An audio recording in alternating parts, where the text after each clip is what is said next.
At so ayan, hi guys, welcome back sa channel natin at eto na nga si Kaiju number 8 natin at sisimulan natin to kay episode 5. So dututungan lang natin kung saan natapos dun sa latest na episode kay episode 4. Pero yun bago tayo magsimula ay kung bago ka pa lang sa channel natin ay huwag mo kalimutan mag-subscribe at pakipindot na rin ay ang notification bell para ma-update ka every time na meron tayong bagong upload. So yun na naman po at ulit, ay huwag na nga natin patagalin pa, simulan na natin yan. At eto nga sa episode 4, yung naging ending niya ay yung sa pagpigil ni Kafka Hibino at saka nga ni Captain Narumi sa pagtakas nito ni Kaiju number 9. At now ang continuation niyan is dito naman na. So ito tingin-tingin si Kikuru dyan sa halimaw na nga na to at sinabi na ng narrator natin dito na yung pinakamalakas na halimaw ay ipinanganak na. At pagkatapos nga niyan eto nga hala sige tuloy sa pag-atake dyan.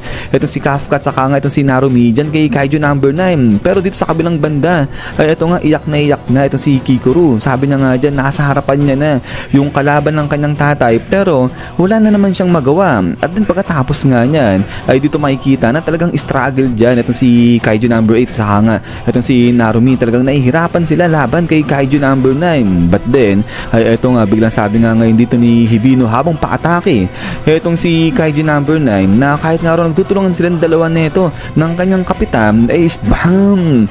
Dito biglang nag-clash itong si Hibino at saka nga itong si Kaiju number 9 at pagkatapos nga niyan ay dito sabi nga ni Kafka napupushback pa rin sila. At so after nga nito is dito nga talsik ng konti dyan itong si Hibino at ito salita na si Kaiju number 9. Sabi niya nga dyan na sige aalis na siya but then ito nga biglang nahulog dito itong kamay o yung braso nito ni Kaiju number 9. So nagulat siya at ito ngayon napatingin ngayon dyan itong dalawa si Hibino at saka nga itong si Narumi. So dito napasigaw na itong si Captain Narumi. Sabi niya nga dyan number 8 sige paula na ng pag-atake yan. At then ay dito nga bigla nang inatake dali-dali ito si Kaiju number 9 pero nasa lagkagad dyan ni Kaiju number 9 gamit itong kanyang braso. So ginawa niyang shield itong braso niya pinalaki niya na naman yan. Pero ito nga sa loob-loob ni Kaiju number 9 na ito na naman yung unavoidable na atake ni Narumi. Pero ito nga biglang parang naggalit dito itong mga mata ni Narumi at pagkatapos nga niya is boom dito nawasak itong braso dyan ni Kaiju number 9. Hindi na kinaya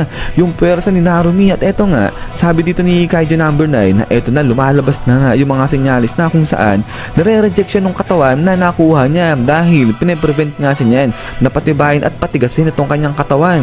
But then pagkatapos nga niyan ay dito sa kabilang banda is bam!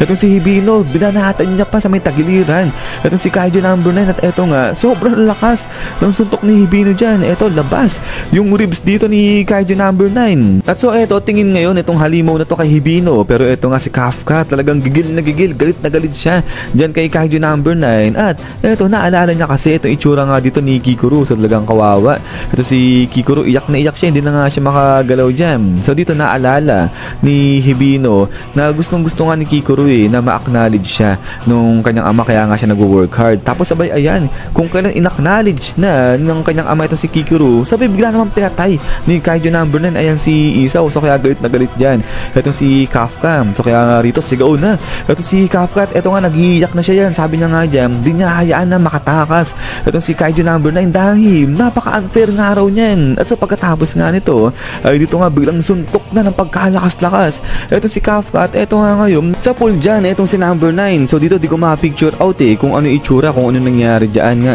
kay Kaiju number 9 pero malinaw tinamaan nga siya rito ng atake ni Kafka Hibino. But then pagkatapos nga niya na ito nga pinakita nga ngayon itong mga tissues dyan ni Kaiju number 9 at sabi nga rito na kapag pinipigilan nga itong pag-restore niya dyan sa kanyang katawan ay yung pag-reject nung kanyang katawan na nakuha ay mas tumitindi, mas bumibili. So ibig sabihin mas mahihirapan siya na i-restore itong kanyang katawan at higit pa dyan mahihirapan siya na makuha ng tuluyan yung katawan ni Isaw kasi nga nare-reject siya ng katawan na yan.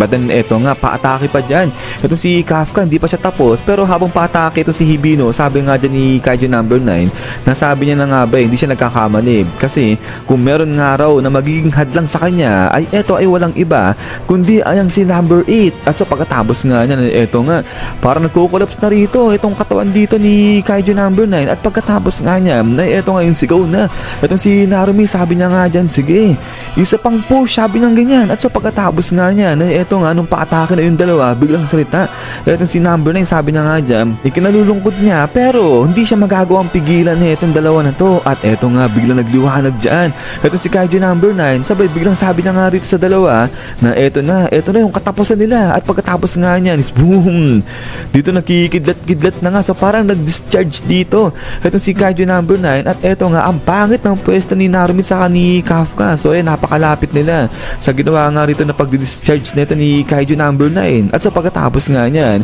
ay dito nga napasigaw na rin itong si Kikuro. Inaalala niya dyan itong si Hibino saka nga si Narumi. At so pagkatapos niyan ay eto nga ngayon, lipad na itong si Kaiju number 9. So yun dito sa unang panel, buo-buo pa yung katawan niya. Pero maya-maya ay nahulog na itong kanyang half ng katawan. Pero ayan, buhay pa rin ito si Kaiju number 9. So ito sabi niya nga rito na malapit niya nang maabot itong kanyang limit at mawawala na sa kanya itong katawan na kakakuha niya pa lang. At din ay pagkatapos nga niya na ito nga, buhay dyan itong si Hibino at saka nga itong si Narumi. Nasalag nila itong pag-atake na ginawa ni Kaiju number 9. At ito nga, biglang sabi ngayon dito nung dalawa na nandiyan pa sila, buhay pa rin sila, kaya humanda ito si Kaiju number 9. So ito tingin-tingin sa kanila ito si Kaiju number 9. At din ay ito nga, biglang salita na ito si Kaiju number 9. Sabi niya nga rito, nasabi niya na nga ba mangyayari to at dapat sa simula pa lang ginawa niya na nga raw itong bagay na to.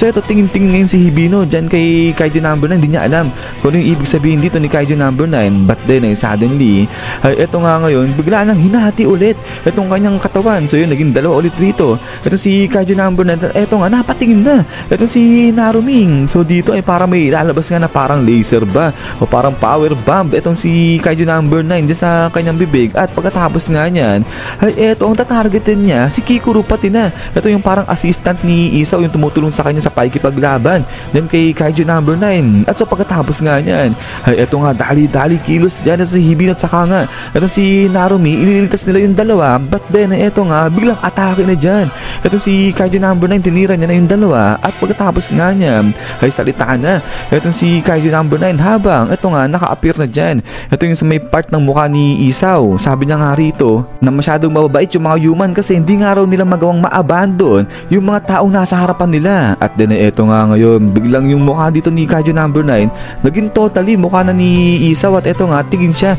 dyan kay Hibino. Sabi niya nga dyan, paalam na sa'yo number 8, sabi niya ganyan. At ito nga, sa paglipad dito ngayon ni Kaiju number 9, sabi niya nga dyan na sa next na gagawin niya o sa next na galaw niya ay dyan na magsisimula yung era ng mga halimaw. At din pagkatapos nga niyan is yan guys, so hanggang dito lang itong episode na to. So ang tindi ng action nito ni Hibino at saka ni Narumi laban dito kay Kaiju number 9. At eto nga, sabi dito ng narrator natin, nabubulol na naman ako, declaration of war against humanity. So ito, malinaw naman sinabi nga ni Kaiju number 9 dyan na sa next na pagkilos niya ay ayan na yung magiging era ng mga halimaw. At so yan nga guys, ay abang-abang lang para nga sa kasunod na episode natin dito para kay Kaiju number 8. At ayan ulit, maraming salamat sa panood dito sa channel natin. So yan lagi mag-ingat, God bless niyo lahat at kita-kits tayo ulit.